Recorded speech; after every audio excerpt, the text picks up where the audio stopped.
Hey guys, welcome back. I was lucky enough to attend a TIFF screening with the entire cast of Wake Up Dead Man, and the film finally comes out, so let's talk about it. No spoilers, of course. We would never spoil a new Knives Out film. But I do have a lot to say about this film, so if you would like a separate spoiler-filled review, please let me know. I would love to do that as well. Before the screening, Rian Johnson came out to introduce the film, and I absolutely adore the way this man talks about mysteries. The things I love about the murder mystery genre, it has a very broad spectrum of tones and types of stories. In this film series, we've done a cozy kind of family mystery a la Agatha Christie. We blowout vacation movie a la Last of Sheila. And with this one, we're kind of taking it back to the roots of the genre. Like, name dropping The Last of Sheila alone, this man will be in my heart forever. If you have not seen The Last of Sheila from the early 1970s, please check it out. That is one of the most underrated murder mystery films of all time. It is so goddamn clever. But back to Wake Up Dead Man. I think this is the scariest of the Knives Out film. There's some really interesting imagery that we have not seen Rian Johnson really tackle with these films yet. And this is incredibly gothic, so it really does lean into that kind of Daphne du Maurier, Edgar Allan Poe kind of creepiness that you associate with their gothic works. The entire film takes place at a isolated church, and this film is really about isolation and faith, and why certain people are drawn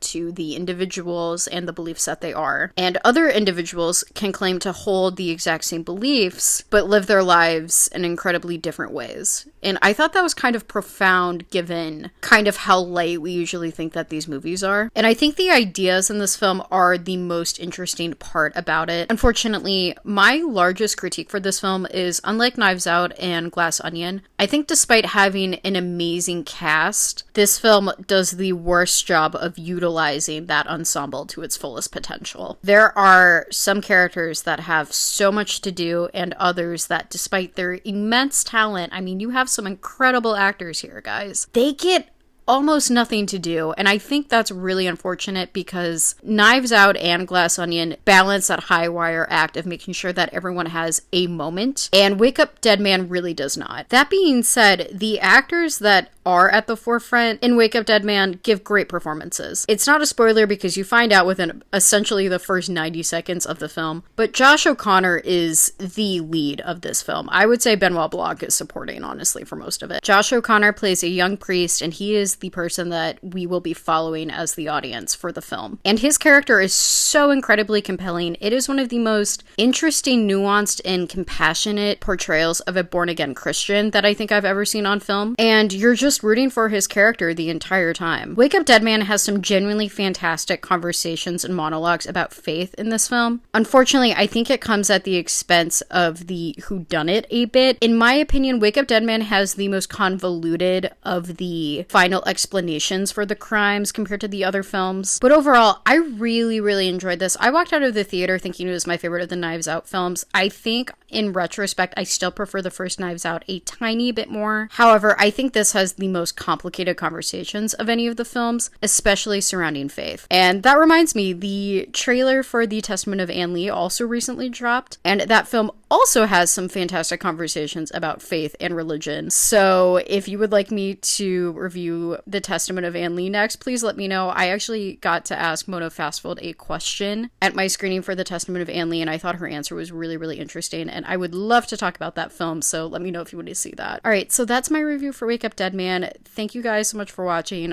You can follow me here, and please let me know, are you going to go see Wake Up Dead Man in the theaters? You totally should. It is absolutely worth it. Take some friends, get some popcorn, go see it. Bye!